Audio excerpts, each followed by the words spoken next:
کے حقوق کی تو تنظیمیں ہیں, مردوں کے حقوق پہ بھی تو کوئی تنظیم ہونی چاہیے نا. یہ کوئی گدھے گھوڑے ہیں جو چرچا ہے ان کے ساتھ کرتے رہو. بیلنس نہیں ہے ہماری سوسائٹی میں. اچھا, عورت کی حق کی آواز اٹھاؤ گے 100 لوگ آپ کا ساتھ دیں گے, مردوں کی حق کی آواز اٹھاؤ گے خود مرد بھی ساتھ نہیں دے رہے ہوتے, الٹا مذاق اڑا رہے ہوتے ہیں. جب تک خود نہیں بھگتیں گے نا, خود ان پہ نہیں ہوگی. دیکھو ہماری زندگیاں مقدمے نمٹاتے ہوئے گزری ہے. ہم جب سے مولانا بنے تھے نا تو اس وقت سے لوگ مسائل لے کے آ رہے ہیں. میں نے یہ تجربہ کیا ہے کہ جب کوئی عورت جاتی ہے شکایت کرتی ہے اپنے شوہر کی, تو شوہر کے دوست بھی غور سے سنتے ہیں کیا کہہ رہی ہیں بھابھی, سب اس کو تسلیاں دیتے ہیں بہت ظلم ہو رہا ہے آپ کے ساتھ, اور دوست کو تانے دیتے ہیں. جب یہ بتاتا ہے نا شکایتیں, تو بھابھی اپنی بیگم کی سہیلیاں تو دور کی بات, اپنے دوست نہیں سن رہے ہوتے. اکثر و بیشتر ایسا ہوتا ہے, 100% نہیں ہوتا, اکثر و بیشتر ایسا ہوتا ہے. تو یار تھوڑا سا جب بھی کوئی فیصلہ کیا کرو نا نیوٹرل ہو کے. ظلم اگر مرد کا ہے تو اس کو بتاؤ, عورت کا ہے تو اس کو بتاؤ. یہ صنف نازک کو دیکھ کے اس طرف ایک دم مائل ہو جانا, یہ کوئی مردانگی کی بات نہیں ہے, یہ غیرت کی بات بھی نہیں ہے. تو یہ کوئی غیرت یا مردانگی کی بات نہیں ہے. اکثر میں واقعہ سناتا ہوں نا, امام شافعی تھے غالباً, کہ ان کی یہ تابعی میں سے ہیں, ان کی عدالت میں کیس آیا, ایک عورت اپنے شوہر کے ظلم بیان کرنے کے لیے عدالت میں آئی اور بے تحاشا رو رہی تھی. تو کورٹ میں جو لوگ بیٹھے ہوئے تھے نا ان کو بڑا ترس آیا اس عورت پہ کہ یار واقعی اس پہ ظلم ہوا ہے, اتنا رو رہی ہے.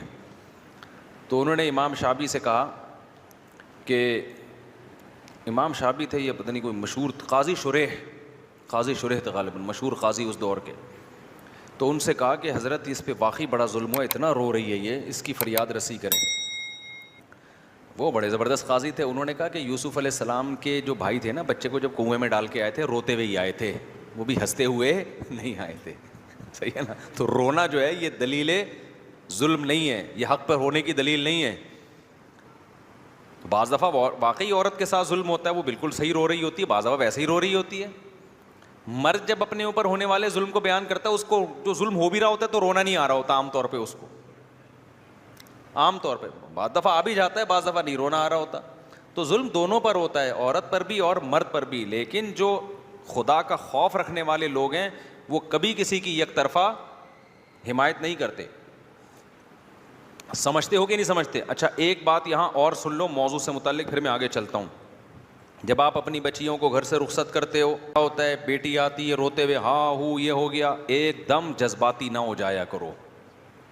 بے وقوف لوگ ایک دم تیش میں اٹھا کے فون داماد کو, تیری ایسی کی تیسی, میری بچی کے ساتھ یہ ہو رہا ہے یہاں پہ, ہاں ہو, تباہی بربادی, طلاقیں, پھڈے, کورٹ کے کھلے, کچہری, زندگی بھر اپنے آپ کو عذاب میں ڈال دیا. اس کو بھی کچھ نہ بولو, رونے دو.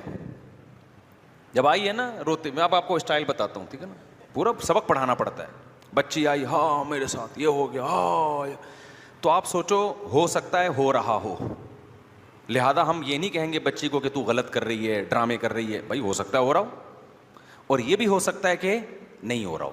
آپ کی بچی ہے تو اس کا مطلب یہ عورت کی نیچر ہوتی ہے, وہ کسی چیز کو بڑھا چڑھا کے, آج کا تو مردوں کی بھی یہی نیچر ہے, عورت کی کہاں سے. تو سب لوگ چھوٹا سا ظلم ہوگا بہت بڑھاتے ہیں. ہمیں یاد ہے ہم تو بہن بھائیوں میں بہت کھیلے ہیں نا, تو ہوتا یہ تھا کہ جیسے ہم نے کیا کیا, کسی چھوٹے والے کو ہلکا سا لگا دیا چماٹ, ہلکا سا, وہ ایسے سیلنسر پھاڑ کے چیختا تھا نا بڑوں کی ہمدردیاں لینے کے لیے.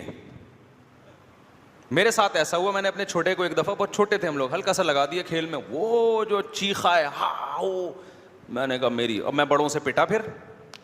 حالانکہ وہ میں نے کچھ نہیں کیا بھائی, لیکن وہ بڑوں کی توجہ لینے کے لیے نا پورا سیلنسر پھاڑ کے بچے روتے ہیں. بڑے آ کے کہتے ہیں یار کیا کر دیا اس کے ساتھ, دو لگا. ہم وہ سیلنسر پھاڑ ہی نہیں سکتے اس طریقے سے. تو یہ بچوں میں بھی نفسیات ہوتی ہے. تو بعض دفعہ یہ مظلوم کیا کرتا ہے, چھوٹی سی بات ہوتی ہے رائی کا پہاڑ بنا کے, اس کو پتا ہے کہ میں, بچی کو پتا ہے میں اپنے ماں باپ کے گھر جب جاؤں گی تو ماں باپ ڈپریشن میں آئیں گے, تو کوئی معقول وجہ ان کو بتانی پڑے گی. اب وہ وجہ اتنی معقول ہوتی نہیں ہے, تو رائی کا پہاڑ بنا کے ہاں ہو, ادھر باپ بھی, ظاہر ہے باپ کو اپنی بیٹی سے محبت, ماں کو بھی ایک دم تیش میں یار ہو. تو اس کا طریقہ یہ نارمل, تھوڑا سا ڈرامہ کر کے, او ہو اچھا, او ہو بیٹھ, او بہت میں دیکھتا ہوں, میں کرتا ہوں ابھی. بیٹا آرام سے 2 دن گزارو, تمیز سے کھانا پینا کھاؤ, ٹھنڈی ہو جاؤ, آرام سے کریں گے, بات کریں گے. یہ نہیں کہ اٹھاتے ہی جانا, وہ تیری ایسی کی تیسی, اوے میں نے تجھے اپنی بیٹی اس لیے دی تھی, اوے یوں کر کے فضول قسم کی باتیں شروع کر دیتے ہو. تو بھائی آرام سے یار, تمیز سے. کچھ نہیں ہوا ہے, سب گھروں میں ہوتا ہے. کوئی آپ کو پہلے نہیں ہو جس کے ساتھ پتہ نہیں کیا ہو گیا. لوگ ڈپریشن میں آ جاتے ہیں, ابے یار میری بچی کے ساتھ پتہ نہیں کیا ہو رہا ہے. کچھ بھی نہیں ہو رہا بے بھائی, اگر ہو بھی رہا ہے تو تمیز سے حل ہو جائے گا مسئلہ. اس کو کیا کرو, یہ بھی نہیں کہ بچی کو ڈانٹنا شروع کر دو, یہ بھی تو ہو سکتا ہے واقعی ہو رہا ہو ہمیں, تو وہ اور ڈپریشن میں جائے گی کہ یار ابا اماں کا گھر ملا تھا اور یہ بھی سپورٹ نہیں کر رہے مجھے. 3 دن 72, میں نے تو 48 گھنٹے کا ٹائم دیا تھا, 72 گھنٹے کا ٹائم دو. اس کو بولو اچھا بیٹا دیکھتے ہیں, ابھی صبر کرو, آرام سے آرام سے. 72 گھنٹے گزرنے کے بعد نا ویسے ہی وہ کہے گی میں نے جانا ہے. عام طور پر یہ ہوتا ہے کہ میں نے کیا کرنا ہے, جانا ہے. وہ بھی غصے میں بھنا ہوا بیٹھا ہوا ہوتا ہے, ماں کے گھر چلی گئی تو یہ ہو گیا, میں دیکھتا ہوں. اس کو بولے بیٹا ذرا 72 گھنٹے کا ٹائم ہے, ٹھیک ہے نا, 72 گھنٹے میں پازیٹیو رسپانس آ جائے گا, ٹھیک ہے, ٹھیک ہے. تو 3 دن تو ویسے ہی گزار دو اس کو. اس کے بعد بیٹے سے بچی سے پوچھو کیا ہوا تھا. وہ جو بھی بتائے گی, ساس کے مظالم یا شوہر کے مظالم, ہاں ہوں, تو یقین نہ کرو کہ واقعی ایسا ہو رہا ہے. یہ سب گھروں میں ہوتا ہے, بڑھا چڑھا کے بیان کیا جاتا ہے. تو سسرال میں مل لو داماد سے اور ان کی ساس وغیرہ سے کہ کیا پرابلم ہوئی تھی. ان کی بات سنے بغیر کبھی یک طرفہ فیصلہ مت کرو. بسا اوقات جب آپ ان کی سنو گے آپ کو سارا معاملہ الٹا ملے گا, ساری کہانی الٹی ملے گی. بس کافی ہے. تو ان سے سن کے پھر آرام سے تجزیہ کرو کہ بھائی اس میں کون غلطی پر ہے کون صحیح ہے.